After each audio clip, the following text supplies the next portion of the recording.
All right. The basic question that you're asking has the phrase all day long in it.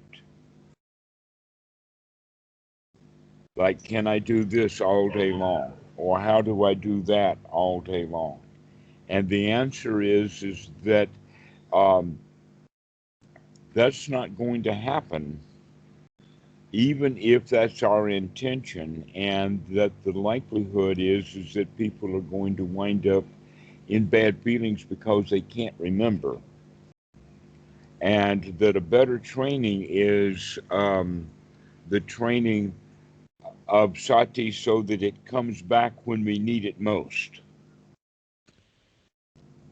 And as we train that way, that means I only really need it several times a day until my radar goes really high, and I begin to see dukkha more and more. And as I see dukkha more and more, that means that that's the time that sati is needed. When it's needed most is right in the face of dukkha. Yeah. Okay? So, we could say that the all day long quality of it eventually comes to the point that it's still not all day. What it is that we're constantly on guard for dukkha, or that we are on guard for dukkha quite often.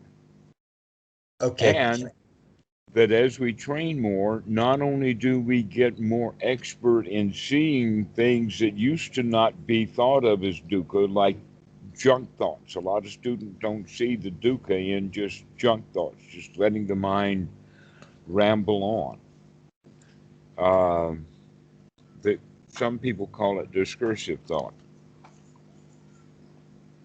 That in fact, this is a major point about the first jhana, is that the key to it is to be free from the hindrances.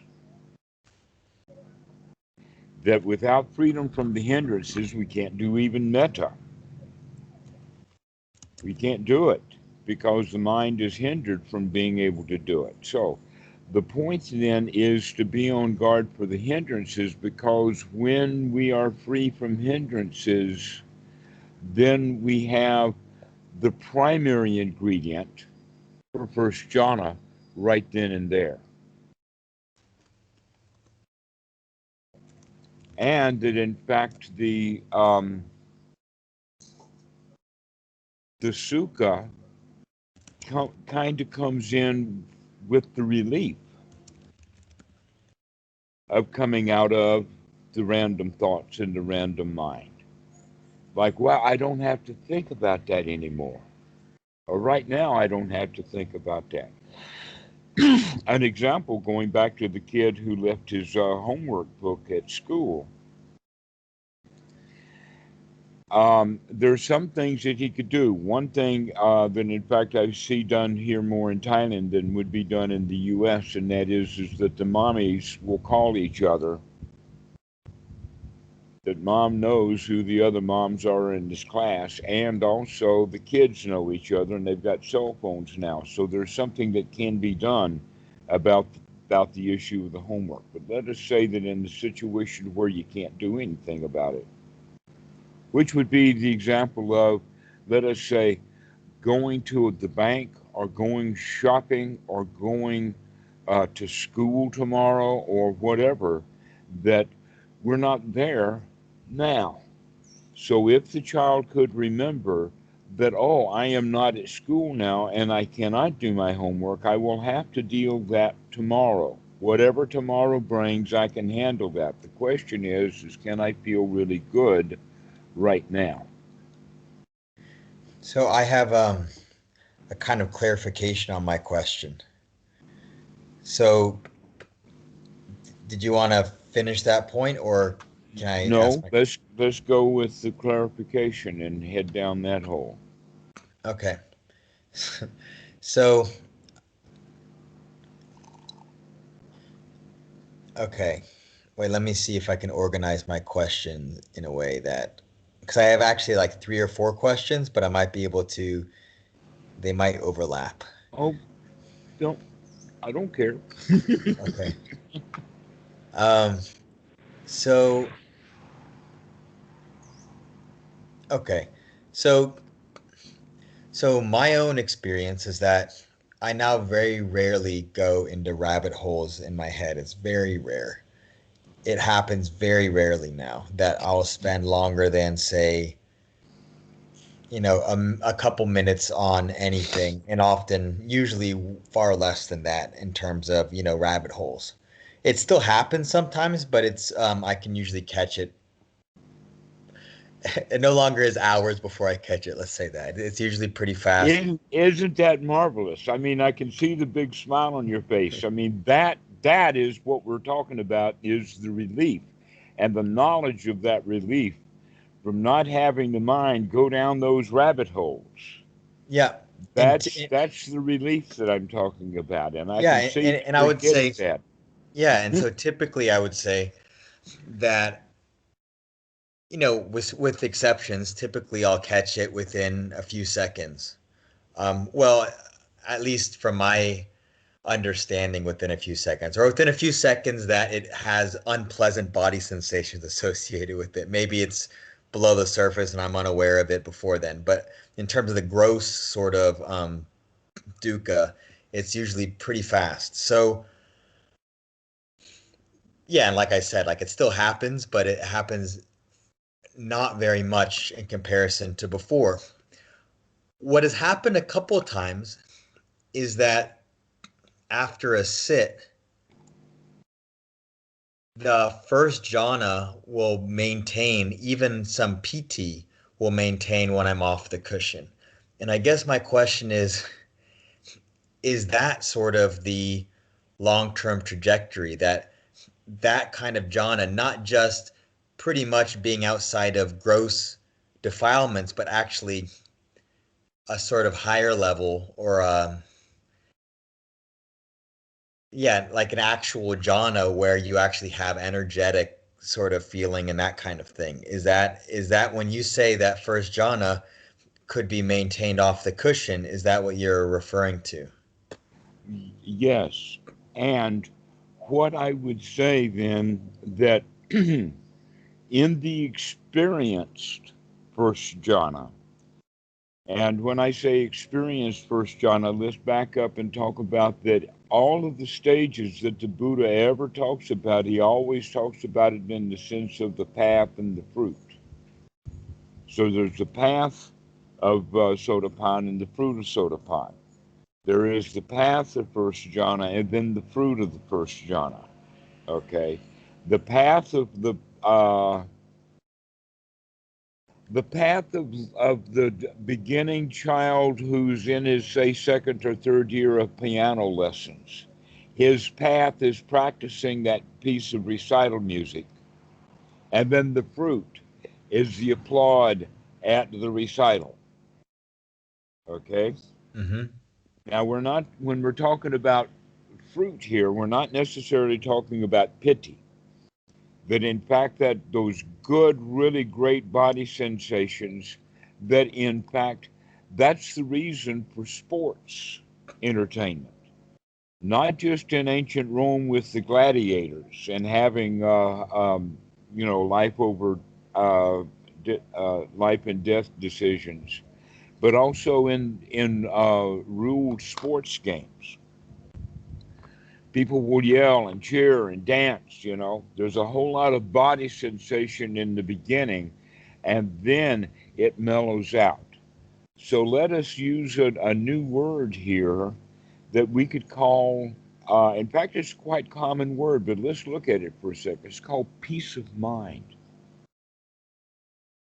To be at peace of mind, this is what we're looking for, is the fruit of first jhana. The fruit of first jhana is peace of mind. Okay, now peace of mind has aspects of piti, because it does still give you the quality of I can do. It's the attitude. Piti is really the attitude. Many people don't experience that pity until they actually uh, do the job, because the job then is the confirmation that I can do the job.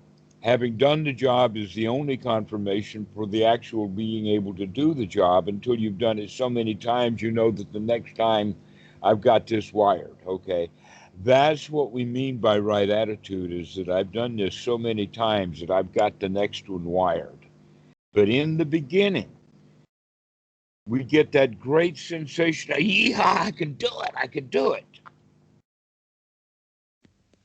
Okay, Um, so sorry. so let's continue down that for just a moment. I got an analogy. Have you ever heard of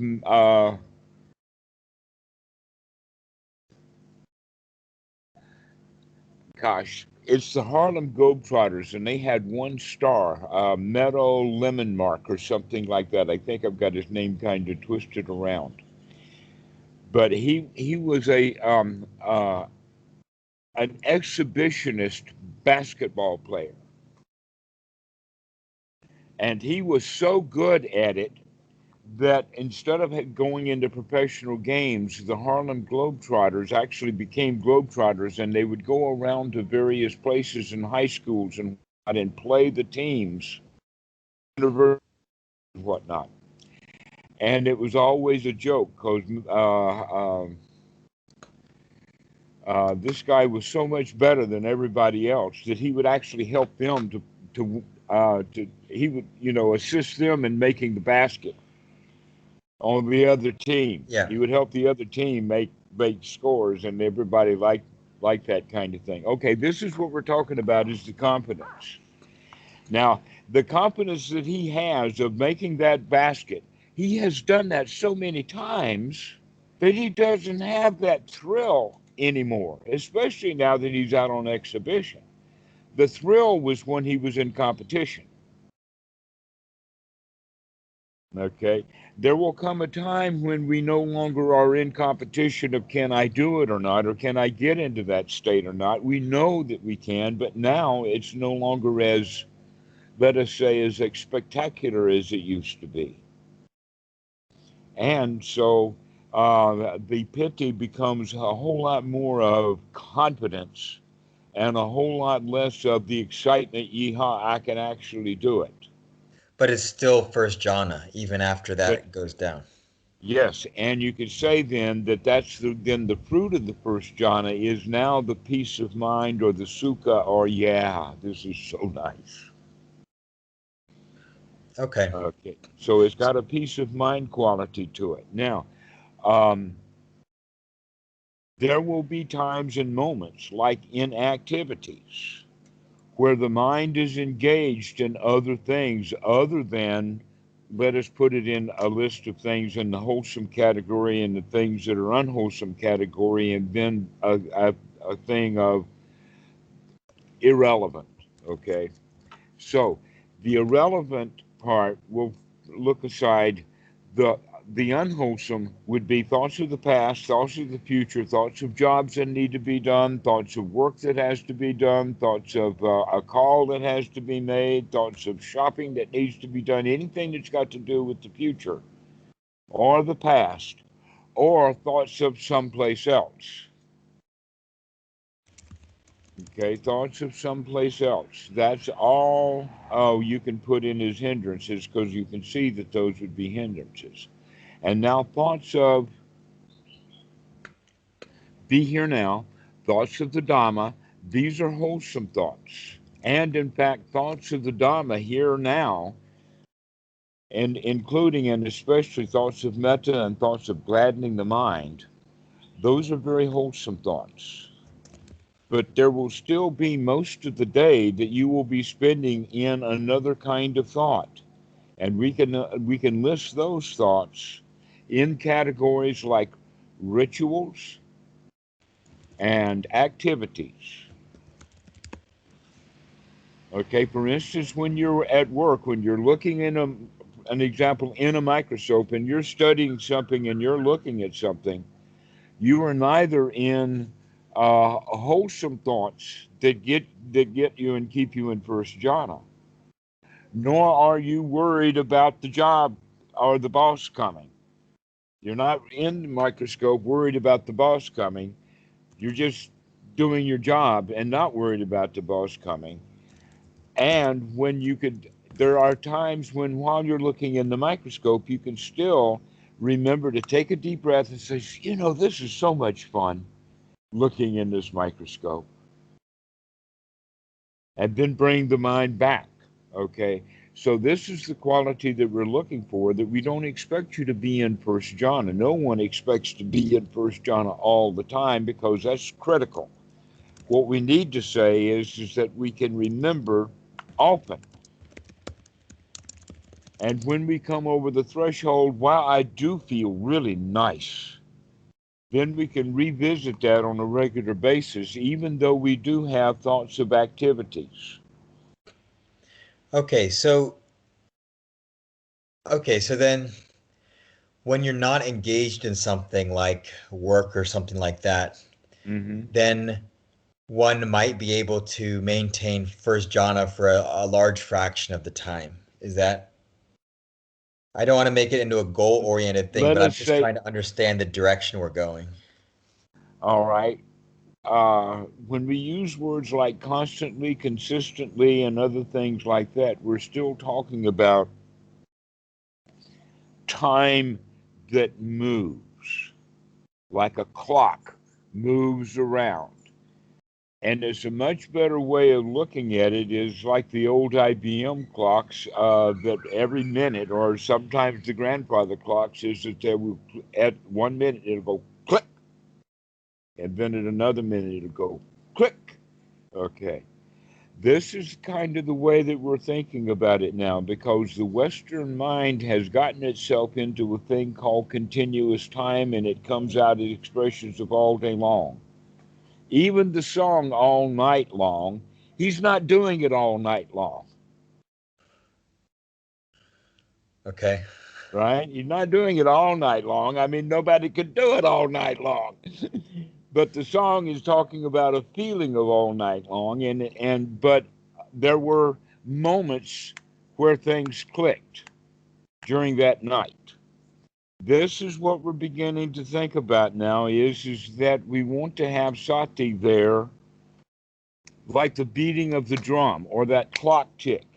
And it's going to be regular. It's going to happen on a regular basis rather than continuously first jhana. Then what you want to do is to keep going into it to get the skill to be developed.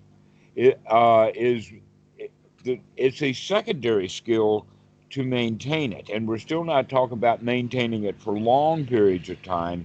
That is actually the right way to do it, is to practice for the skill of coming into first jhana easily. Okay. So, Okay, but one just could, like you just remember, and ah, yeah, okay. So that and comment about the continuity would also apply to sitting practice. So I guess my question is, in the same way that one might be able to be in first jhana with respect to all of the characteristics of first jhana, you know, maybe not an entire sit, but it's a common feature of a sit. One might be able to have first jhana be a common feature of their daily life. all right, let's bring this back now. Let's use the example of the breath. Okay. All right, if we're going to have sati on the in breath and sati on the out breath, that means that we have an opportunity to reestablish first jhana on the in breath and reestablish it on the out breath. This is what I'm talking about, is that constantly renewing it as opposed to maintaining or sustaining it. Okay. But To when I think constantly about, keep, okay, is this first jhana? All right, you remember the old telephone commercial where he was walking around trying to get a cell phone connection? Can you hear me now? yeah, Can you hear me now? Okay, so that's the way that we're looking, and a lot of people would go around saying he is constantly going around asking, can you hear me now? Or in fact, that wasn't the case at all. He'd be in this location, then he would be in that location, but he was unremitting and kept testing places. This is a better example of what we're practicing for, rather than constantly asking, can you hear me now? Can you hear me now? Can you hear me now? Can you hear me now? Can you hear me now? It's more of whenever we think of it, can you hear me now? Yeah. Or in that case, do you feel good Yeah. right now? Okay. But my It's too much of experience, a goal, and we actually wanting to have it all the time will be a hindrance for you having it. okay. Okay, so and I understand that point. I'm just trying to understand. So the way I'm understanding this,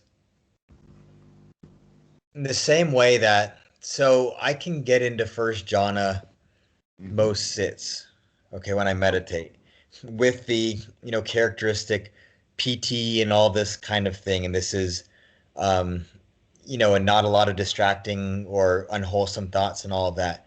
Um, for me, it doesn't happen immediately. I can't just take one breath and be in that state. It's more the case that maybe in a few minutes of being, a few minutes of not having unwholesome thoughts, I guess. And then I'll kind of go into that jhana, if this makes sense what I'm saying. And so, Absolutely, that's by definition. okay. So like I wouldn't be able to slip into that in just one breath during the day, but do you get what I'm saying? I'm just trying to I understand like, do, okay. and I and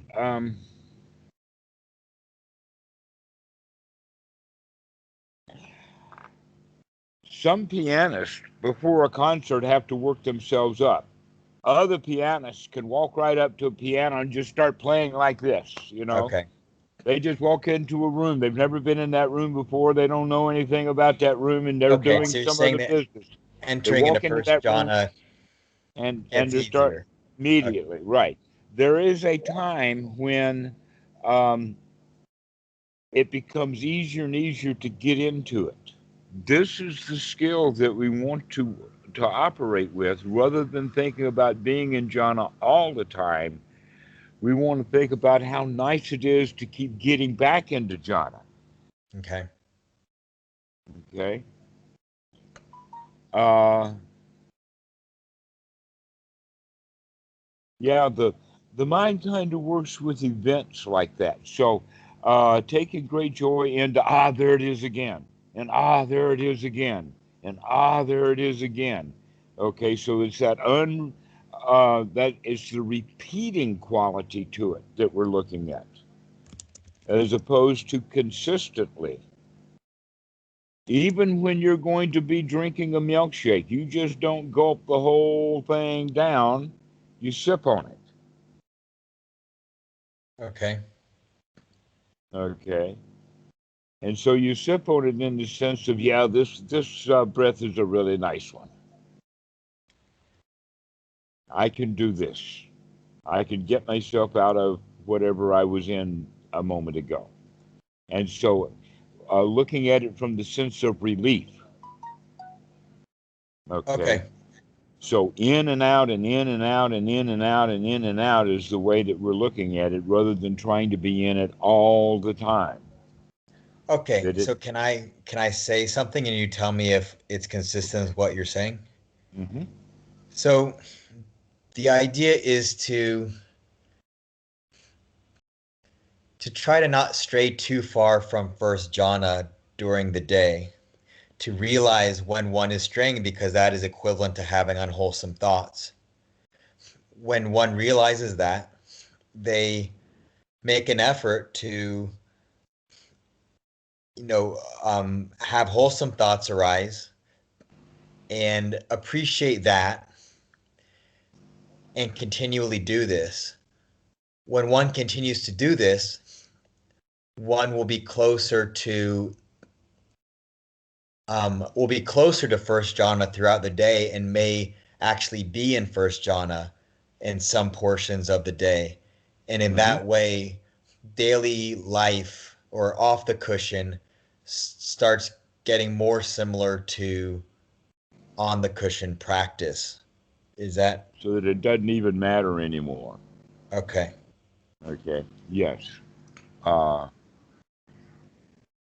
that's that's a good point. Getting, um, taking the joy of coming back into it. There is a term called access concentration, and this term access concentration didn't show up until 1,000 years after the Buddha or something like that. But it does have the value of, in fact,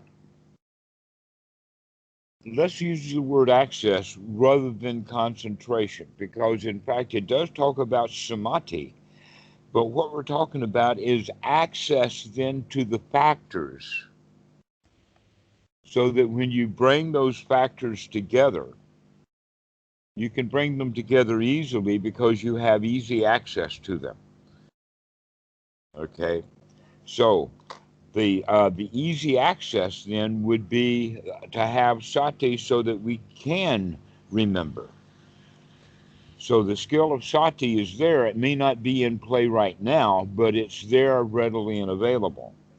The next one would be to gladden the mind so that we can get ourselves into a state of sukha with piti, and to have the mind fit for work. So we have the jhana factors, and that every one of the jhana factors is,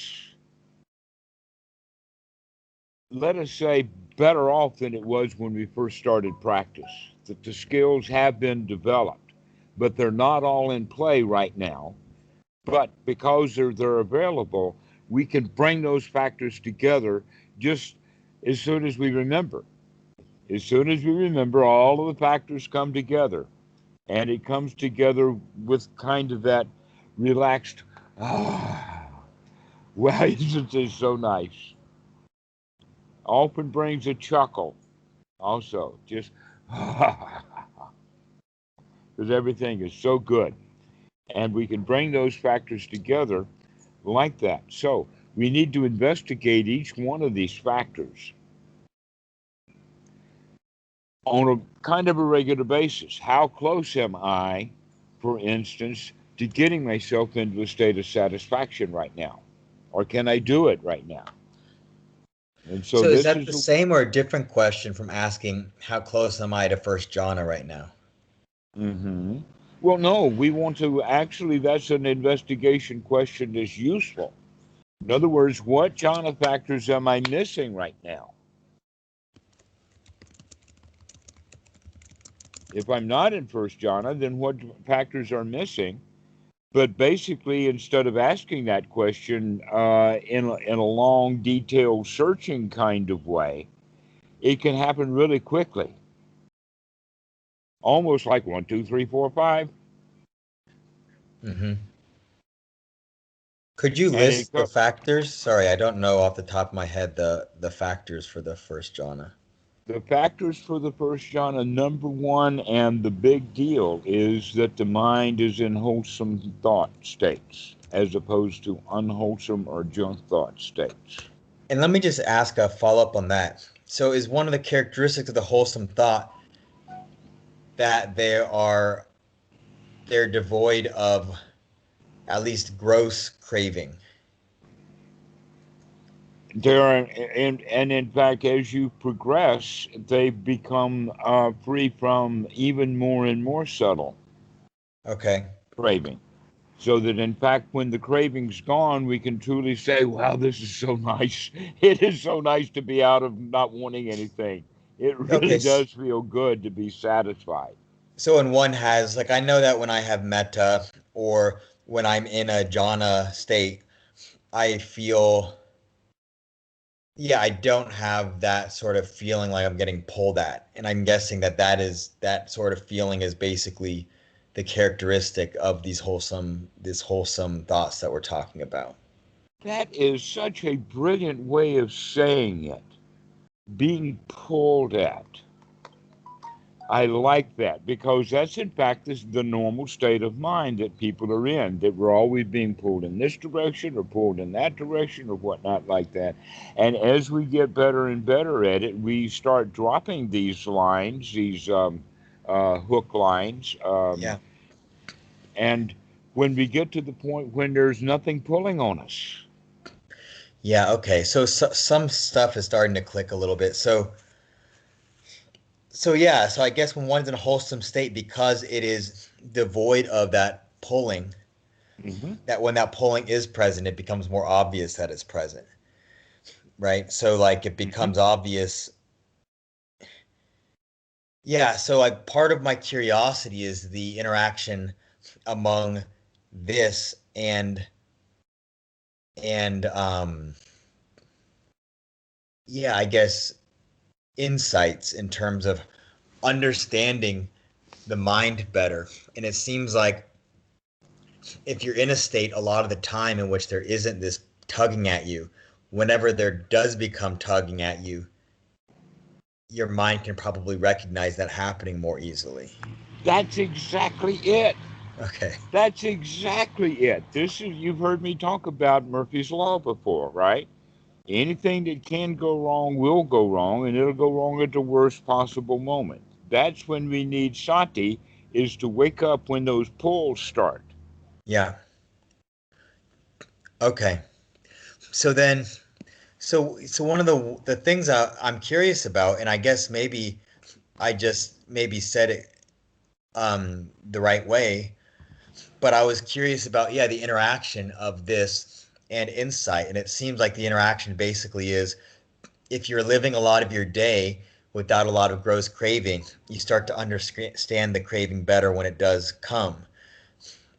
Yeah, Okay. yeah, and you get better at it because it's more subtle. You can actually see it coming at a distance. Let us say that it wallops you after 5 seconds, but it Yeah. grows on you, but it starts at the first second. If you can recognize it at the first second, it won't grow on you and it won't grab you within 5 seconds. Normally, we have to actually work ourselves up into or talk ourselves into feeling bad. And Yeah. once we get used to that and get really good at it, we can work ourselves up into feeling bad with one thought moment. Yeah, I've been there. Okay, Okay, so all right, but that gives you the clue then that if you keep practicing to gather the jhana factors together and to keep gathering them together and keep remembering to bring the jhana factors together, then pretty soon, in one thought moment, you can whoop, there you are.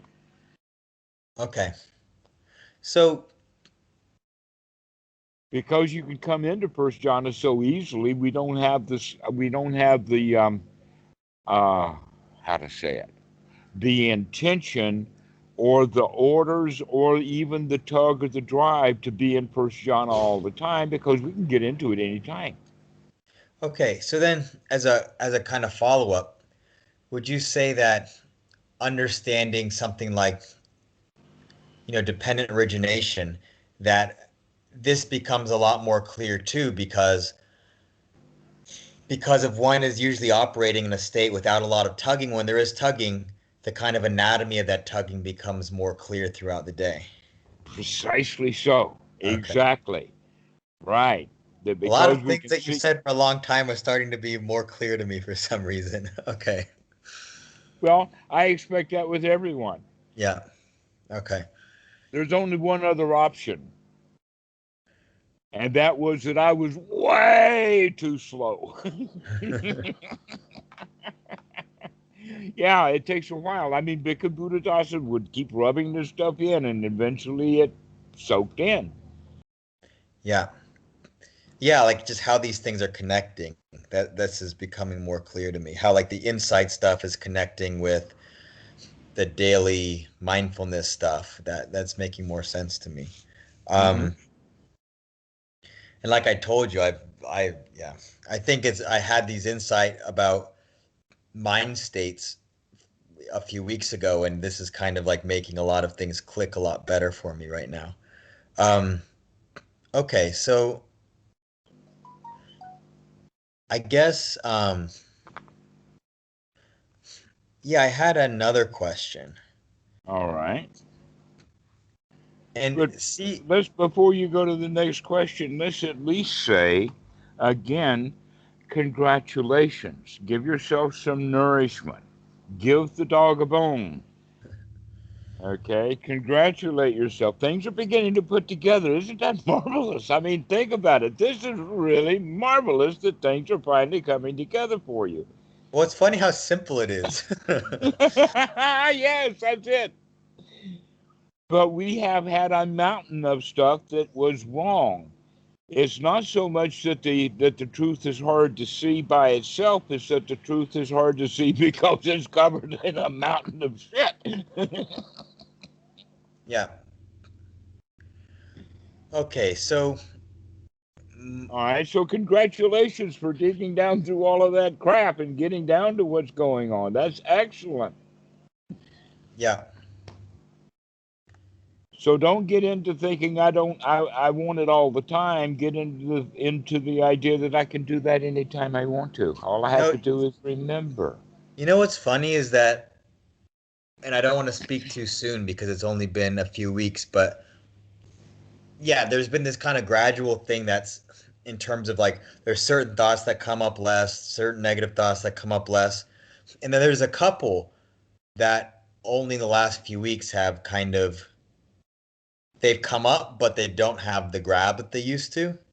And Mm-hmm. so this Mm-hmm. is kind of I think it's kind of my realization about the how everything is just dependent on mind state, which is obviously very related to what we're talking about now.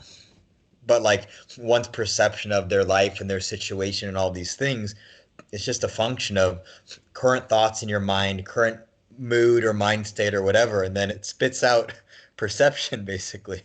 Mm-hmm. So anyway, yeah, stuff is clicking. So coming to a state of a peace of mind Yeah, where things are at rest. Everything is hunky dory. Everything is all right. Uh, and um, it has a basic sense of relief. Like, wow, I struggled for so long, and now I don't have to struggle anymore. yeah, And all of the work is over. I mean, now I can finally rest. I'm retired finally. Why do we have to wear our tires out before we retire? yeah, yeah. Um, So go ahead. You had another question. yeah, so my other question was, so the thing that I've noticed in your teaching that differs the most substantially from teachers in the West is and we've talked about it before, but I just kind of want to have make sure that I understand correctly. So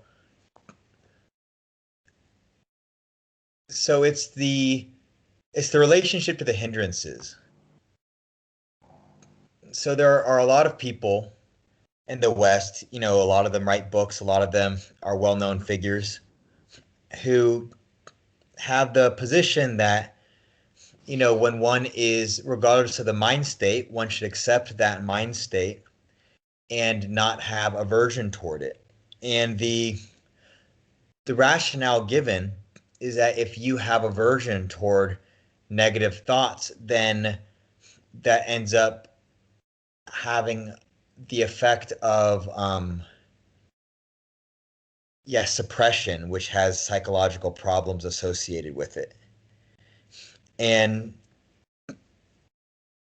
and so a lot of these same teachers would also have the perspective of regardless of the mind state, regardless of the thought, you know, just kind of observe it. All So right. I so got that. okay. I know what you're talking about. Okay, So so go ahead. Finish your yes, question if you can. but another thing that's talked about as far as I understand a lot in Buddhism is the concept of equanimity. And so what I'm trying to understand, so it's clear to say that their position is clearly one of equanimity toward everything. And let me try to understand the way that you teach, just to make sure that I'm understanding the teaching, which is that equanimity is an important thing for things that one can't control, like external things. But if one can practice and get good at throwing out hindrances, there's no You reason are not to. spot on here. That in fact you're walking right up into the introduction from that the AA prayer, I think some people call it. God grant me the serenity to accept the things that I cannot change, and the courage to change the things that I can change, that The need to be wisdom to know the changed, and difference. the wisdom to know the difference. Okay, so that kind of practice that you're talking about is, in fact, the practice of just step one, to Yeah. just accept everything and do it with serenity.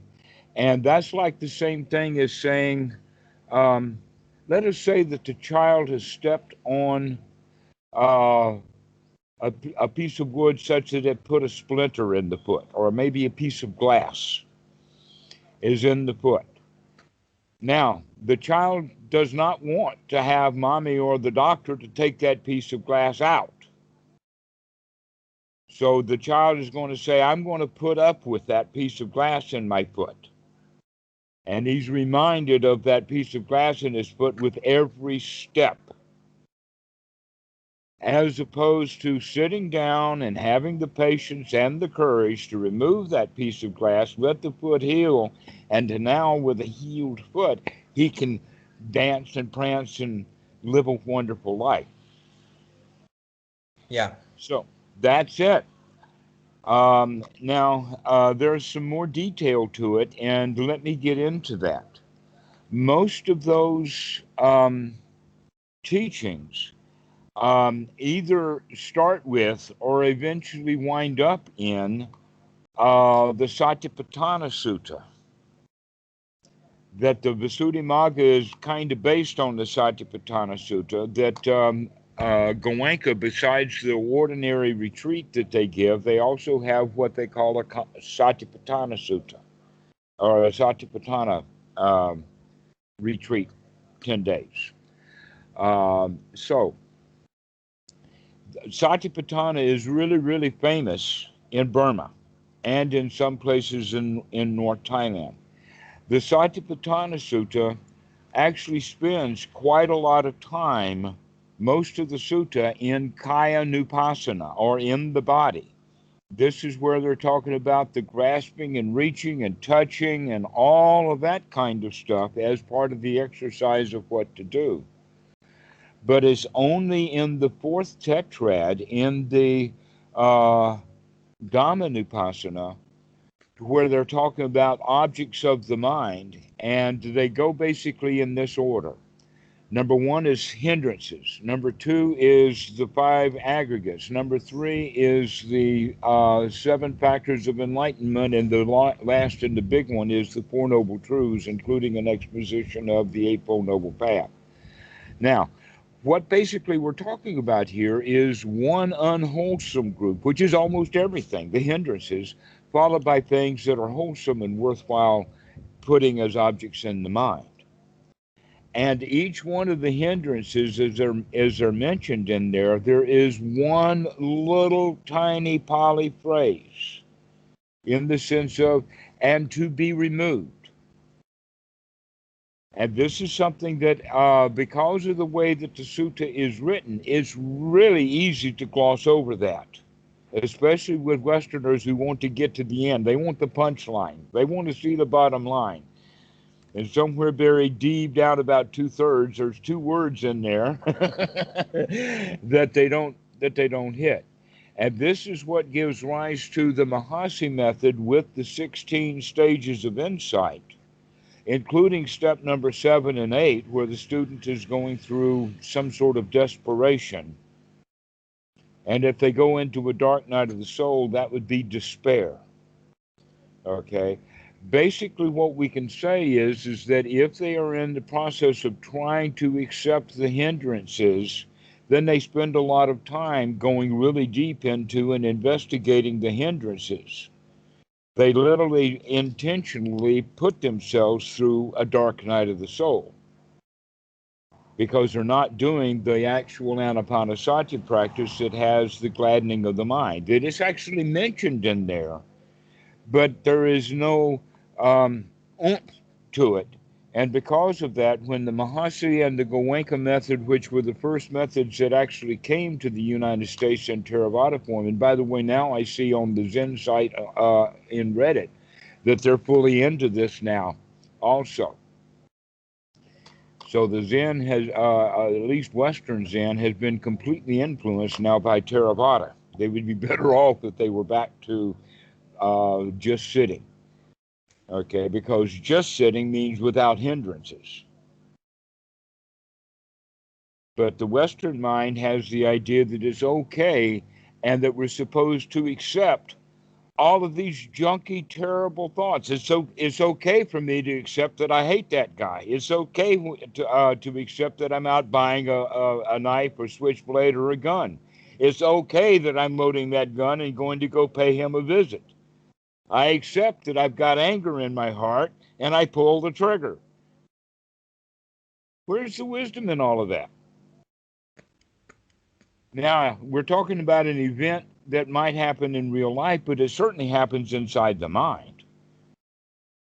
And we're supposed to accept those thoughts. The Buddha doesn't teach it that way. He says, no, we have to have the relief of the freedom from the hindrances so that we don't go through a dark night of the soul. Now, that does not mean that that method doesn't work, because it is quite possible that if somebody does go through the dark night of the soul, they can come out of that dark side of the soul and says, woof, I'm glad I did that. I'm glad I'm finished with that. I'm glad that now I know I don't have to do that anymore. And so they then begin to get the confidence. The question is, why do they have to go so deep into dukkha before they come out of it? Why can't they just recognize immediately that this is the job to do? Let's come out of dukkha, come out of dukkha, come out of dukkha right away. We don't have to develop years of skill of meditation in order to come out of dukkha. We can come out of dukkha simply because we know how. Okay, yeah. Okay, so I have a follow-up and then something Yes. related to something we just kind of finished, but it just triggered it when you just said that. So, okay, well, I guess I have three questions. So one is, okay, so, all right, so you're saying that the Satipatthana Sutta is emphasized highly in these traditions and that they're interpreted as saying just accept everything or be aware of everything, without what you're saying is a small part of it that says, you know, throw it out basically, Right. okay. They're missing a lot of other suttas. Every sutta that I know of that mentions the hindrances, mentioning them with the understanding that these are to be removed Yeah. and that it is a relief to remove them. But Oh, it I does see. not So emphasize hard. in the Satipatthana Sutta, you're saying that it mentions hindrances and then it mentions other things that one should be aware of, and it isn't emphasized that one should remove them. And so then people say, look, the hindrance is here, and this thing is generally just talking about mindfulness in general, and so they don't, And and so they so just kind of lump it all together and say, okay, these are things that we do in the without understanding. Oh no, we've got to divide this stuff into wholesome and unwholesome. okay, okay, so okay, so we just said that there are that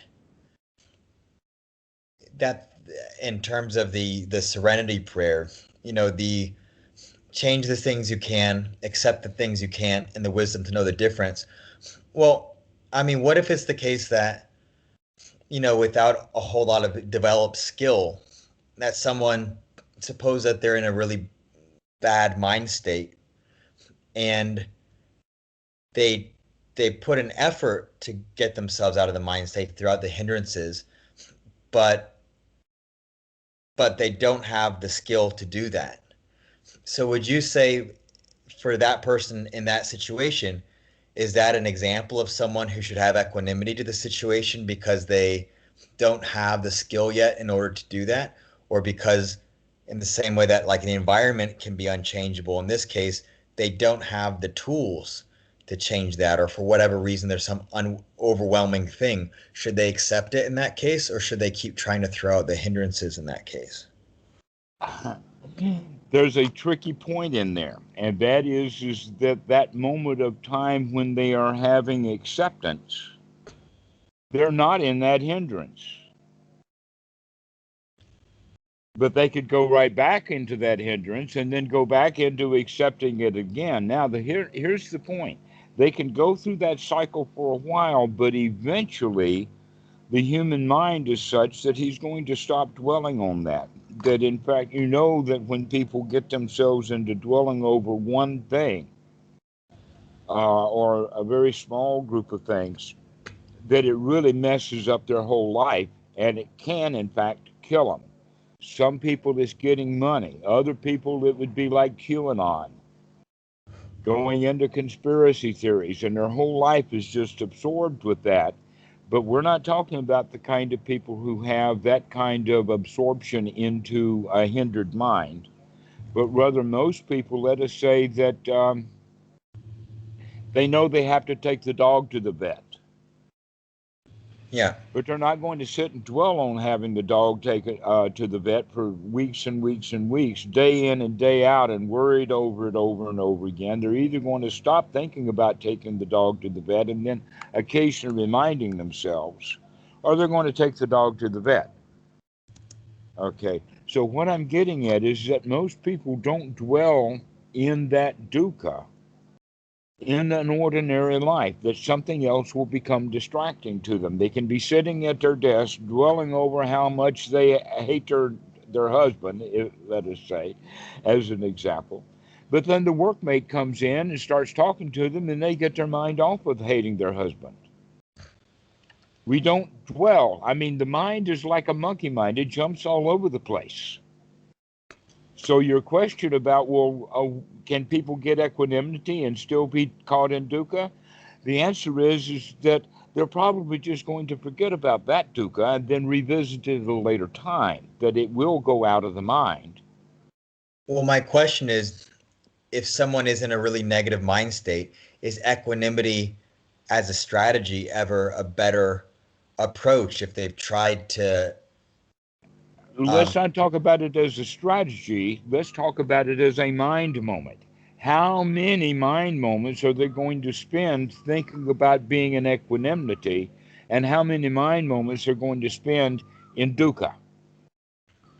When that balance comes, so that they spend more time thinking about, oh, well, I can just forget about that, or I don't have to worry about that, or let me just accept that I'm mad at this guy, but I don't have to keep thinking about how angry I am at him. I can let it go.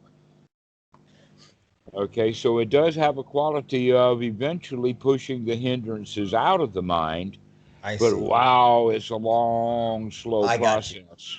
I get what you're saying. So you're saying that equanimity, even though you don't think that equanimity is as direct an approach as one should take, in certain situations, it might Be a lessen. last resort.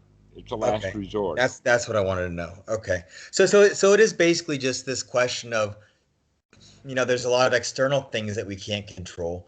And so one needs equanimity with that, just because like it's a waste of any effort to try to change things one can't change.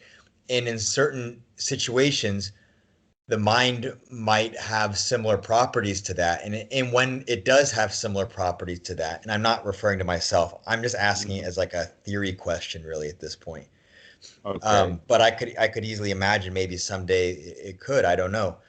But if one is kind of struggling to throw out the hindrances, then maybe at some point after one has put in right effort, acceptance of that mind state might be a good strategy because it will eventually have a lessening effect on the hindrances. Yes, but like I said, that's a long, Yeah. slow way of doing it. Well, the better And way is to get better at throwing out the hindrances right, more is to directly. Yeah. recognize hindrances as hindrances. Yeah. Okay. Rather than, oh, I wish I didn't have to put up with all those junk thoughts. I wish I could just sit here and be equanimous, Yeah. equanimous or Yeah. whatever like that. That eventually will work.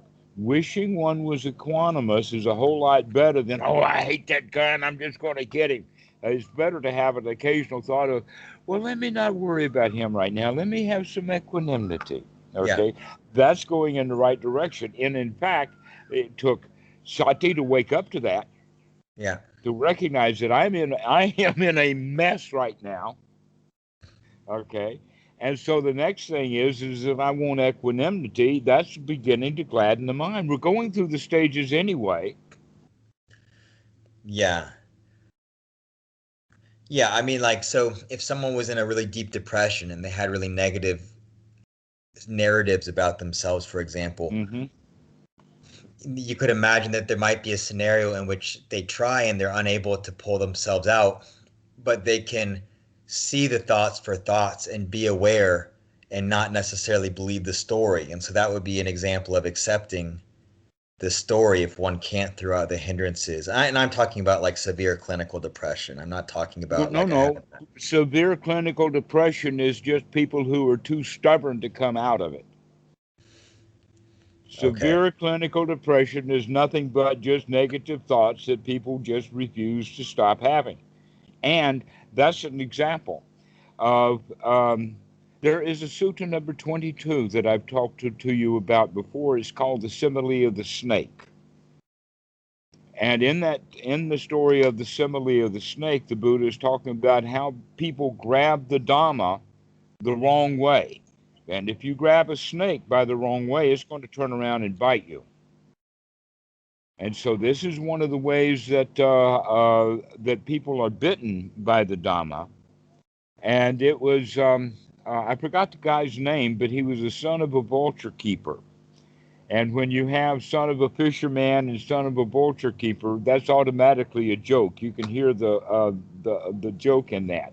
Okay, that this guy is stinky. If his ancestry is vulture chasers or whatever, so um, he had the position very much like Sati, except that Sati was confused about rebirth and reincarnation and what consciousness was, and consciousness goes from one realm to another realm, experiencing the results of good and bad actions from the past, he says. The Buddha's reaction to this guy was the same as it was with Sati, in the sense that what this guy was saying is things that the Buddha says are obstructions are not, in fact, obstructions. Now, the word obstruction here is actually, there's several words in Pali that mean about the hindrances, and it's very clear that this word that is translated by Bhikkhu Bodhi as obstruction is, in fact, the hindrances, where the word obstruction is used in reference to the hindrances. Now, most people would say the obstructions that this guy is talking about would be just ordinary obstructions in the sense that, uh, oh, if you're going to be a monk, you've got to be celibate. If you're going to be a monk, you have to follow this rule and the other rules and that kind of stuff, and not following the rules would be an obstruction. But no, the Buddha's not talking about following rules or lifestyles or anything like that that most people would think this guy is talking about. In other words, I can go and practice what the Buddha teaches and still go off and live the lay lifestyle, is the way that most people see that. But the Buddha's actually talking about, no, it's the hindrances that we're talking about here, the real obstructions. The real obstructions are the thoughts that get us out living that ordinary life. And so these are the thoughts that are obstructions. And if we don't see that, then that Dhamma snake will bite us. And when we get thoroughly bitten, that's what they call the dark night of the soul, is when we get thoroughly bitten by that my obstructions, my hindrances, are not actually obstructions at all. In other words, it's okay for me uh, to not even be equanimous, that I've just got all these hindrances. Let me deal with them as dealing with them and all the bad feelings that come. That's not an acceptance at all. That's a putting up with. It's kind of like the difference between the various levels. One is total warfare. Somewhere above of that is a ceasefire, but eventually we get a treaty which has to do with what we would call toleration. Toleration is lower than acceptance. Okay, that I can accept something and be easier with it than if I just merely tolerate it. Yeah. And so a lot of people have the idea that they have to tolerate the hindrances because they don't know how to get out of them. And the answer is you get out of it every time you remember to get out of it. That sati is the job to do, not throwing out the hindrances. That's easy to do. What you're frustrated with is because you don't remember often enough to throw them out. So toleration is not what we're looking for, nor even higher than that acceptance. What we're looking for is something at the highest level, which would be, in the Latin, it is amor fati. Now we have the word fate, amor, if you know any Italian at all or seen the songs, amore, that's amore, okay, love. And fate in the Latin is actually fate. But we're talking about fate in the sense of whatever actually happens, not destiny, not predestiny, things that we should know now that's going to happen years from now is not the kind of fate that we're talking about. We're talking about whatever happens in this moment, and I can accept it joyfully, happily. Well, the only way I can do that is because I've got already a really good attitude, a really good attitude of the winner, so that I no longer see the hindrances as enemies that I'm a victim to, and that I have to tolerate my victimhood and tolerate being victimized by my hindrances. Now I'm really good friends with them. And it says, aha, I see you again. Yeah, I see you coming. Mm-hmm.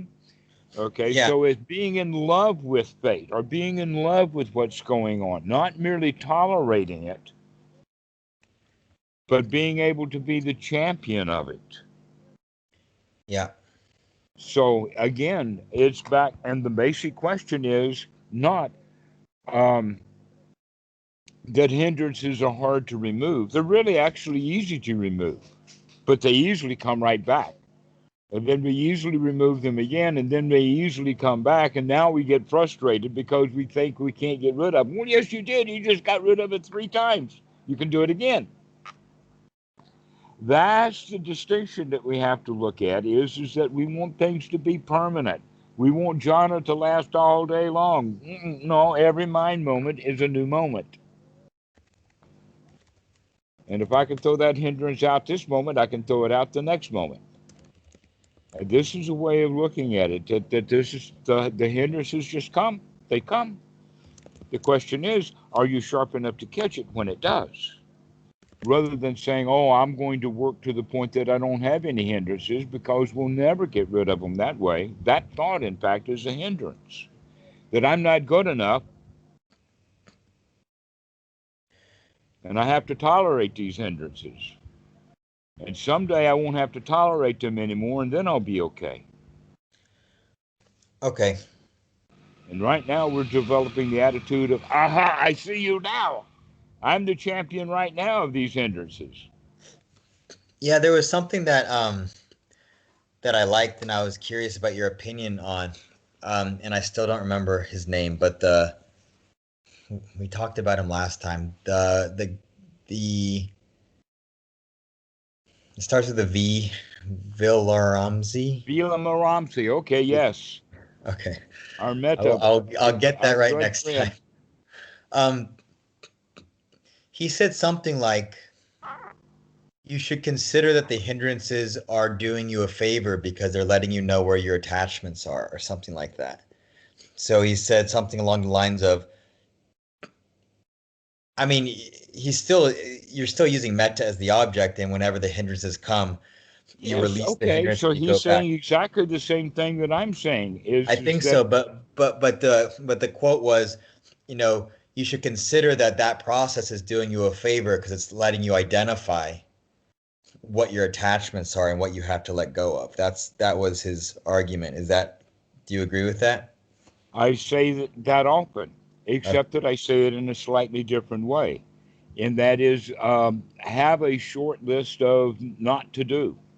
In other words, if you know that having thoughts about that particular project at work is going to get me all upset, therefore, while I'm at home, I'm not going to think about that project. That's on a not to do list. Okay, so he's talking about that in the same way. These things should be teachers for us. Things to get rid of or things to avoid. Okay, if we don't have also that extra right effort to remove that stuff from the mind, then we have to tolerate it being there. But what we want to do is develop the joy of the knowledge that, hey, I can change my mind is fast, Hmm. and I can stop thinking about that empty chair and start thinking about something else. Yeah. So, or yeah, I have two questions now. Uh, Okay. um, one, well, I'll ask okay, they're not that related, but one is more related to what we're talking about now. So there is this concern that a lot of people in the West have about avoidance, that if you like block certain thoughts for long enough, that it becomes some kind of pathological thing rather than accepting them. So, Except that that's not possible. It's okay, in fact that they want to but are not capable of blocking those thoughts. If they were capable of blocking those thoughts, then they wouldn't be what people call suppressing them. That basically what we suppress is not thoughts, what we suppress is behavior. okay, Okay. So if somebody's over there, let us say two guys are here in my house fighting with each other. I can either, let us say, and because they're fighting with each other, I'm angry that they're fighting with each other, which means that now, because I'm angry, I can actually go join the fight, or I can sit here listening to their fight, being angry and not saying anything, but I'm suppressing my anger, but I'm still dwelling on it. Now, okay, could I suppress the thoughts in the sense of those guys are angry? Let me take a walk so that I don't hear them. And now I can enjoy the birds. The birds are talking, so I can listen to the birds and I don't have to listen to the yapping of these two guys arguing, right? If I can go listen to the birds, then I have actually removed the hindrance. If I'm sitting there listening to them argue and I'm all angry and want to say something, but I don't, now I'm suppressing it. So we have to understand what we mean by suppressing. And if you can actually suppress the thought that I'm angry at these guys because, or that I'm feeling grumpy, and that I can actually bring up joy instead, then that's not suppression, that's changing what's going on. Normally, like I said, suppression has to do with suppression of behavior. This is something that was actually tested bigly in the 1970s. In the 1970s, they had this idea about suppression, and so it's actually got started with Fritz Perls, with the concept of the empty chair. That in the 2016 election, I think it was Clint Eastwood made famous when he was talking about Obama being in the empty chair. But that refers back to a technique that Prince Pearls had, to where the therapist sits in one chair, the client sits in the second chair, and the third chair is there empty. and the client puts whoever he is projecting onto in that third chair and has a conversation with them with the therapist in there. Okay, so that's the concept of the empty chair. When they add new agey kind of stuff to it, or other people who are trained in this technique, they will get it to the point of, well, if you really are angry at your mom and have been suppressing it all these years, so they say, why don't you take this pillow and beat that pillow? Okay, and so pillow beating became popular for a while. And then the next thing was encounter groups. And there was an industry that got started. The industry was batons and heavy duty pillows and boxing gloves and all of that kind of stuff for people to finally stop suppressing their anger and get it out. Guess what? It turned out that it didn't work so well because these guys were being pillow bashing and having mock fights in the therapy session. They go home and they start getting violent with their family. That it turned out not to be a good idea. And that whole industry with all those batons and all of that equipment that they were selling, I mean, it was like, the hoods that boxers wear when they're in training. Yeah. They had those kind of things too. Big, heavy things with cushions on the arm and big, heavy batons and all that kind of stuff, hoping that people could get their anger and aggression out, but do it so with these soft appliances so that nobody got hurt.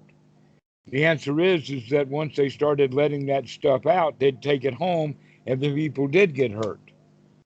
And the whole industry died. I don't know of anyone who's doing encounter groups, for instance, anymore. That was a bad idea. So that was the age of when they talked about suppression. Why the Buddhists have picked up that word as a way of justifying allowing the mind to sit in hindrances, I don't know. Well, Because what there's about a big difference between behavior that you're suppressing, but you're still boiling with rage on the inside, versus having that rage, see the rage, throw it out, and say, I'm okay anyway, let me not worry about it. okay, so but getting back to, so you said that you don't suppress thoughts, but you suppress actions. Mm-hmm. So, I mean, one could imagine, so you had the scenario of somebody listening to a fight and getting really angry about it, and then they're kind of suppressing that anger or something, right? Mm-hmm. And then one could have a similar analogy that maybe there's some kind of relationship in which somebody wants to say something to the other person, but they don't say that thing to the other person. So that seems to me like that's similar to the first case you gave, like so that person is then suppressing anger or some kind of emotion in that case. So you would agree with that use of the word suppression in that case. Is that Yes, and not only that, but it is valuable. Let us, if we are angry, learn to suppress that anger so that we don't open our mouth, that we shut our mouth. But step number two is shut down the mind and stop yapping in the mind as well as stop yapping in the mouth. okay? That if you only suppress the mouth and don't suppress the mind, then that's suppression. But if you can suppress the mouth by getting the mind off of those feelings, that's not suppression, that's wisdom. Okay. But then, okay, but then one could easily imagine a scenario in which somebody might not be very skilled in the way you're phrasing it, suppressing the mind. And so then in that case, do you think that there is a window in which having that kind of catharsis would be a useful thing to do? No, no. In fact, the Buddha talks about it in regard to in the Brahman world, they had the idea that doing a deed, harming someone, doing something big and wrong, was like chiseling something into stone. and that harsh words would be like drawing in the sand, but having harsh thoughts is like drawing in the air. It doesn't mean anything. Okay, and the Buddha comes back and says, oh no, the mind is the forerunner. You're not going to have a bad action without a bad thought to run it. You're not going to have foul language without having a foul thought in the beginning. That in fact, when people begin to answer, or let us say do a comment, a Reddit comment or a YouTube comment or something like that, they generally have the thought before they write it down. And then when they're writing it down, they rephrase the thought to get it into language, but the thought is there, or they wouldn't have started writing in the first place. So the same thing is there. It's in the mind, or the thought wouldn't have been vocalized. Now they could be very quick together, but the mind is still the forerunner. So the suppression is when we can keep the mind boiling, but we don't let the lid off. And so it's just boiling on the inside. But if we take the heat off of the inside, Yeah. then Yeah, it's but not that takes more suppression anymore. but that takes more skill. And I It wasn't does. It I was certainly does. That's okay, but why we're practicing. I wasn't referring to a scenario in which someone would yell at the other person. I was referring to maybe someone would say, I don't know, I mean, I'm making up a scenario now, but like,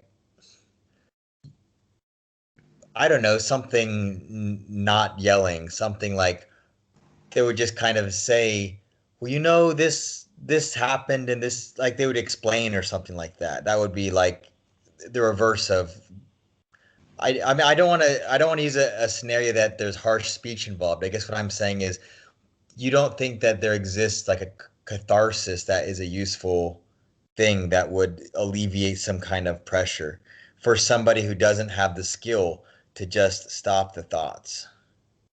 Let's use this scenario. Imagine that three different people got stopped by the cop, or maybe four. The first guy, he hates getting stopped. And when that cop comes to the door, he's going to let that cop have it. What the hell are you doing out here? I've got First Amendment rights. You're out here on a sting operation. Why don't you go back to your barracks or go back to your police station and behave yourself? You don't belong out here on the road. I've got my rights, okay? That guy's going to have a lot of trouble. He should keep his mouth shut, but he doesn't, okay? The next guy has all of those same thoughts, but he's kind of kind to the officer. He's still grumbling under his breath. And then when he drives home, he lets his rage out to his wife. I got stopped today, and those cops, they ought to stay in their barracks. They don't need to be out here on the road with a sting operation. And he's dumping on his wife. So now he's got all of this stuff built up. The other possibility would be for that guy, instead of taking it home and giving it to his wife, he can sit there in the car after the cop leaves, or maybe after he drives off, he can let out a yell like, oh, why did he have to do that to me? And kind of get it over with and get it out of his mind. Okay. And then the place that we're looking with is that, okay, I got stopped. I can handle that. I can pay that ticket. It's only $300-400. It doesn't happen often. I probably won't lose any points, or it's no big deal if I do, and I'm okay. Then when I get home, hey, I got a ticket today, and look how good I feel because I'm not too worried about it. Okay, so these are the four levels that we can go on. The question is, you can actually rank them. That it would be better for him to let his rage out rather than taking it home and then letting it out to his wife. Uh-huh. But it would be better for him, in fact, to have gotten over it before the cop actually told him to roll down his window. He Yeah, can start okay. his Okay. anapanasati as soon as he sees that light behind him, and he's taking a Yeah, deep okay. breath and says, "I can handle this. It doesn't matter what this cop wants. I can do it. I can handle this." Yeah, so this is kind of exactly kind of what I was asking about. So if the person happens not to have the skills to do number four, doing number three is better than doing number one or number two. Obviously, Right. one. Okay. All right. I think I Yes. get it there. If number three is letting it out into the car rather than letting it out onto his wife, letting it Yeah. out, letting his wife hold it, and letting the cop hold it is not the right way to do it. Letting his rage out in a scream and getting over it before he gets home is much superior than keeping it up and then letting it out with in front of his wife. Or even if he Okay. didn't have a wife, just yelling in the car is probably Carrying it better than around him being. exactly and still thinking about it and still Yeah. raging in his mind over it and not letting it out Yeah. exactly. Okay, as opposed to um, getting it out, getting it over with, which would be the way that you're talking about. Would that be the answer? Is yes. If you've got the rage, go ahead and let it out, get it over with, so long as you're doing it in a place and a time where it's not going to be causing yourself or others dukkha, to get over it. That in fact you could in fact get over it without letting that out, without letting that rage out. You can Yeah. just say eventually, okay, well I can pay for this. This is only $300 or $400. I can afford that. No big deal. We don't have to go get a lawyer. We don't have to go contest the case. We can just pay the fine and I can forget about it. Okay, he can have that kind of thought. That would be number five. But the best one of all would be that I can handle this before the officer ever knocks on the window. Yeah. Okay. So, okay, so I have two more. I always get an extra question whenever.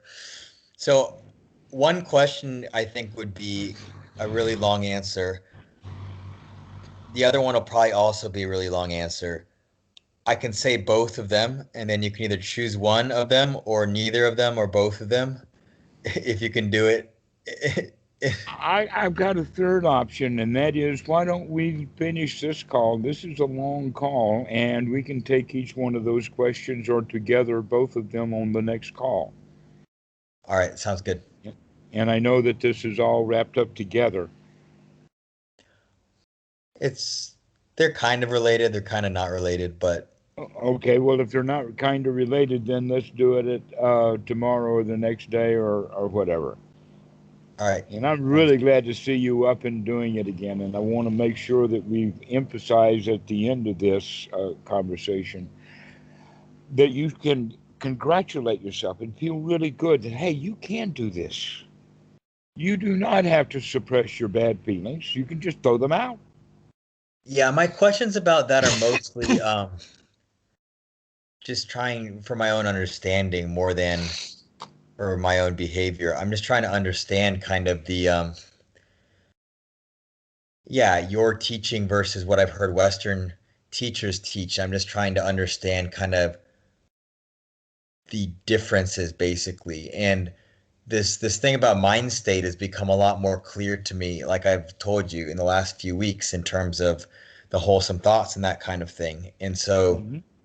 yeah, so it's just kind of it's more, I don't want to say theoretical because it's not just theoretical, but it's me just trying to understand more than that I have specific issues, if that makes sense. Bandler and Grinder, in their teachings on NLP, talk about the map that we have in the mind, which would be the intellectual understanding of something, and the territory, which would be the reality of the situation or a deeper level of understanding. Okay, so we've got this map. All we've got from the Buddha is a map.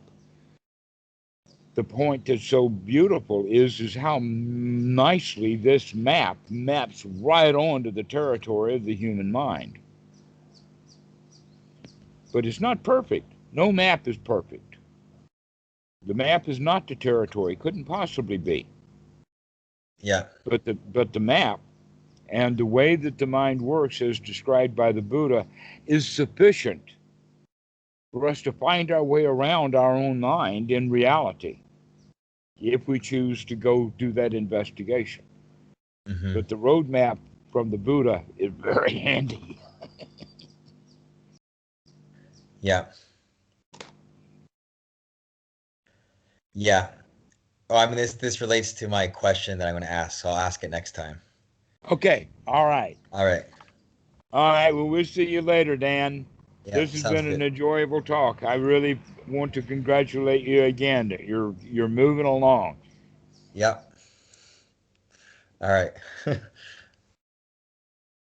See you.